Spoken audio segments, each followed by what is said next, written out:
All right, today we're diving into a story called The Third Level, and it's one of those that really messes with your head. It blurs the line between a real place and, well, a desperate wish. I mean, is it actually possible to find a secret escape route from our reality? Something hidden right under our noses? You know that feeling, right? The pressure, the noise, the constant rush, that deep down desire to just get away from it all and find a simpler, quieter time. Well, this story taps right into that feeling. It frames our modern world as exactly this, a place just filled with anxiety. And that feeling is the engine that drives this entire narrative. It's the very reason someone might start desperately searching for an exit. And that's where our main character, a guy named Charlie, comes in. He claims he actually found that exit, an impossible escape hatch hidden in plain sight. But the big question is, was it real? The whole story really kicks off with this claim that, on the surface, just sounds completely impossible. And it immediately creates this tension between one man's personal experience and what everyone else accepts as cold, hard fact. So, here's the disagreement in a nutshell. Officially, the presidents of the railroad would swear on a stack of timetables that Grand Central Station only has 2 levels. End of story. But our narrator, Charlie, he says, nope, I say there are 3 because I've been there.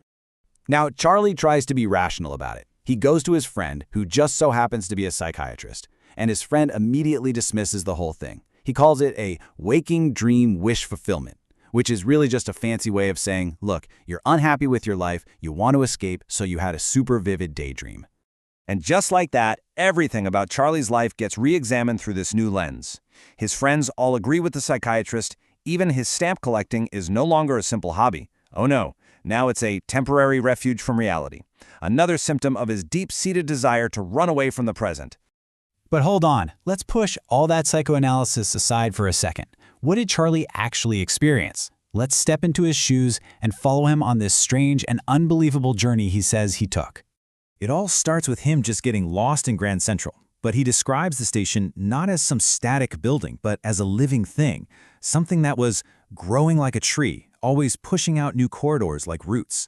He ducks into a strange corridor that angles downwards, and that's when things really start to change. The details he notices are so specific you can almost picture it. Flickering open-flame gas lights instead of electric bulbs, brass spittoons on the floor. And the people, they look like they've walked right out of an old photograph. Men in derby hats and handlebar mustaches, women in those big, puffy leg-of-mutton sleeves. It's obvious, he's not in his own time anymore. And then he finds it. The undeniable proof. At a newsstand, he sees a stack of newspapers for The World, a paper that hadn't been published for years in his time, and the date on the front page is crystal clear. June 11th, 1894. It's real. He has actually traveled back in time.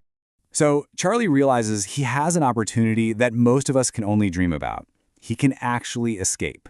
He tries to make it permanent right then and there, but he runs smack into a very modern problem. He knows exactly where he wants to go to, Galesburg, Illinois, in 1894. In his mind, it's this idyllic, perfect town with big lawns and quiet evenings, a peaceful world that existed before the great wars of the 20th century. This is his ultimate refuge. So he steps right up to the ticket window and asks for 2 tickets to paradise. But when he pulls out his modern money to pay, the clerk just stares at him suspiciously. To a guy in 1894, these bills look totally fake. The clerk thinks he's being cheated and gets angry.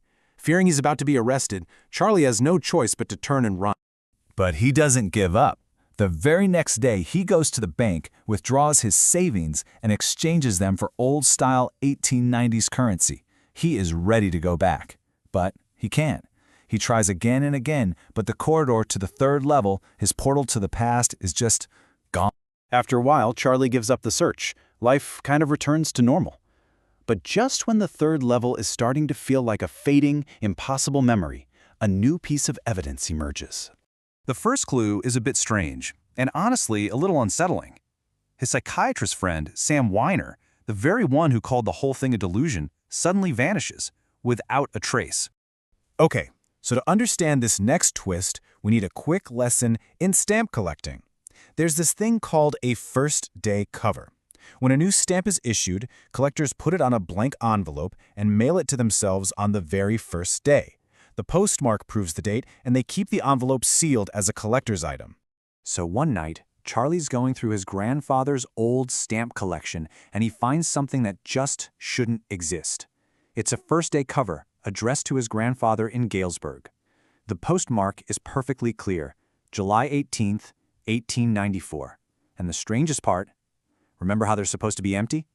This one wasn't. And what's inside that impossible envelope? Well, it changes everything. It's not just the final proof that the third level is real. It reveals a secret that completely turns the entire story on its head. Inside is a letter, and it's addressed to Charlie. It describes the wonderful, peaceful life in 1894 Galesburg, and it ends with this powerful message. Come on back, Charlie and Louisa. Keep looking till you find the third level. It's worth it, believe me. The note is signed simply, Sam.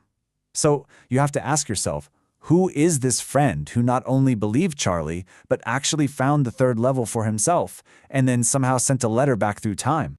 And here is the final brilliant twist. The Sam who found his way to 1894 was Sam Weiner, his psychiatrist. The very man who called it a delusion, a waking dream wish fulfillment, was actually the one who secretly wanted to escape the most. This leaves us with a really fascinating question to think about. Was the third level a real physical portal that you could just stumble into? Or was it something else, a powerful, shared fantasy willed into existence by two men so desperate to escape the insecurity, fear, war, and worry of their own time? The story never gives you the final answer. It lets you decide.